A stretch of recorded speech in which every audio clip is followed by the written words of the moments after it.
What is the biggest reason that you need a drop shot? Well, before we get into it, let's take a look at a quick drop shot. I'm the one serving, Silas is the one returning.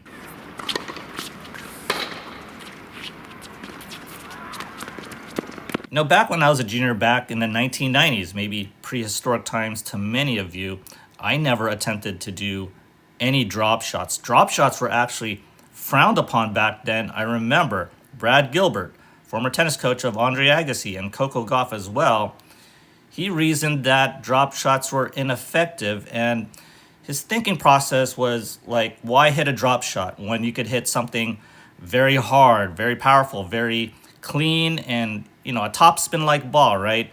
Hit something like that instead of wasting a shot on a drop shot. And back then, I think a drop shot was almost like a disrespectful type of shot, almost like the underhand serve today, where it may be looked upon as disrespectful. But nowadays, you do need drop shots, right? You do need drop shots because, a lot of players, right? They hit very powerful on the baseline area, and you got to throw in something, right? Something a little different. So obviously, you do need drop shots because it gets your opponent to run up like this, run up to the net, and sometimes they're very far, right? Maybe they're way behind the baseline, maybe near the back fence, and you throw in a drop shot. That would be very effective, but you got to think about it big picture. And what do I mean by big picture? Well, say I don't have a drop shot. I can't hit a drop shot. Well, what happens is Silas will just camp out here because he won't care. He won't care anything at all about the short court area because why would he? I can't hit a drop shot, right? So, but, obviously I can hit a drop shot. And now, see, this is what happens for the entire match.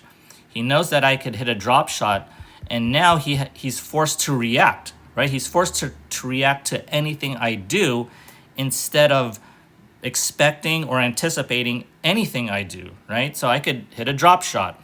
I could hit a backhand down the line slice or a backhand cross court slice or a drop shot cross court as well. So all these things are opened up for me. And now I've put something in my opponent's head that, I could do this, I could do that. So the biggest reason is that it keeps your opponent honest. And how many times do we attempt drop shots anyway in a tennis match? It could be 3 or 4 times and maybe miss 1 or 2 times, but that could be enough. That could be enough to keep your opponent honest, right? So, if you don't have a drop shot, try developing it right away. Nowadays, the string technology, I think it helps out with the undercutting of the ball, the absorption of the ball. I think back in the 1990s, it was a lot tougher to hit those drop shots. And you could just take a look at this still picture, right?